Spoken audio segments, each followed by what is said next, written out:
Ladies and gents, welcome back. Sorry to bring such a dark, glib subject to your weekday morning, but I believe this needs to be addressed and more people need to know about what's going on here. Medical assistance in dying, MAiD as it's called here in Canada, is a program that with the federal government and the healthcare services that was originally brought about to assist in people who have terminal medical conditions where they're suffering in tremendous amounts of pain, to assist them in ending things with dignity, as they say. Now, the arguments were at the time that this would be a slippery slope and that it would open up to pretty much just anyone. Slippery slope, as you know, has been known as a fallacy, but in recent times has seemed to be just a genuine argument. We have here from the Post Millennial: Ontario man applies for state-sponsored suicide over homelessness. And this is a genuine case of an individual in Ontario. A 54-year-old man from Ontario, Amir Farsood, is applying for Canada's state-sponsored euthanasia program, medical assistance in dying, also known as MAiD for short, because he is about to lose his house and does not want to be homeless. Again, opening up things to just whomever. According to the City News Everywhere, Farsood told the outlet, "I don't want to die, but I don't want to be homeless more than I don't want to die." MAiD became law in 2016 and was originally intended for those with physical illnesses where death was a reasonable inevitability. In 2021, the government passed legislation amending the law to allow those with mental health issues to apply. People suffering from pain but are not expected to apply were invited to apply to MAiD as well. Changes took effect in March. Now, we should be protecting people who have mental illness. Mental illness would drive people to do all kinds of things that are self-destructive, and this is a program. This is the inevitability of it is self-destruction, and this is where the arguments are. If you're going to allow people with mental health problems, all you need apparently is 2 doctors' signatures, and you're good to go. Farsood needs 2 doctors to sign off on his end of his life, and has already received 1. That doctor claimed he met the criteria due to Farsood's physical pain. Farsood said in his life, awful, non-existent, and terrible, do nothing other than manage pain, which can leave him crying like a 5-year-old and not sleeping for days in a row. Clearly, this man has serious trouble in his life. This is very sad. Man who lives in the city of St. Catharines, Ontario, had a back injury for years ago that affects him today. He also takes medication for anxiety and depression. So these seem like things that he's just using as justifications for to apply to be eligible for the thing, clearly stating that it's about his homelessness that he may encounter. His current home, which he shares with 2 others, is up for sale, and he worries that with his social assistance, he will not be able to find another dwelling. I know in my present health condition, I wouldn't survive it anyway. It wouldn't be at all dignified waiting, so that becomes my 2 options. It's pretty much a no-brainer. Farsood said he would like to live if he had a housing option, and that he would not be close to considering ending his life.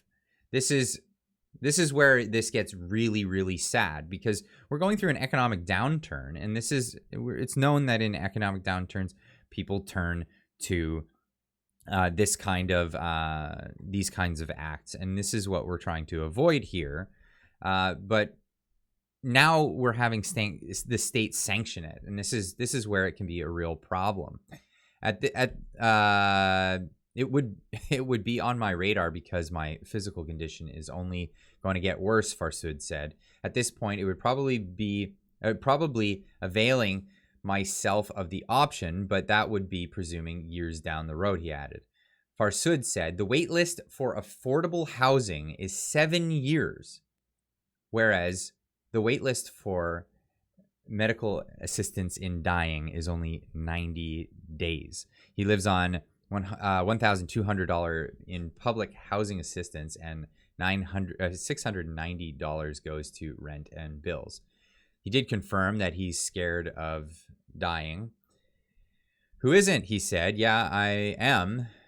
Who wouldn't be? It's not beyond the possibility that if offered an expansion right, as per Bill C-7, persons with disabilities may decide to end their lives because of broader social factors such as loneliness, social isolation, lack of access to quality social services. The UN said a report over Canada's MAiD program. Assisted suicide remains a controversial topic, though, according to a 2020 poll, 82% of Canadians support the practice, arguing that those with incurable illnesses should be given personal choice to end their lives. Now, that is given the situation that's 82% of people support this. If this is the situation, they're not talking about these other situations, ending their lives over the threat of homelessness, or how about Veterans Affairs actually suggesting euthanasia to a vet suffering with PTSD. This is another article from the Post Millennial from just a little while ago. Back in August 19th, 2022, an armed forces veteran calling in to seek help for his post-traumatic stress disorder and traumatic brain injury was offered medical assistance in dying. He was offered euthanasia by Veterans Affairs Canada's VAC employee. According to Global News, a VAC agent brought up MAiD unprompted in the conversation after a veteran called in seeking assistance. The combat veteran never raised the issue and was not seeking death as a solution to his problem. VAC confirmed to Global News that this conversation took place. Now, this is becoming more and more common as the months go by, not as the years go by. As the months, days, and weeks go by, we're seeing more and more popularity of this topic. A product called the Sarco in Europe, assisted pod, could be available in 2022 after passing a review in Switzerland.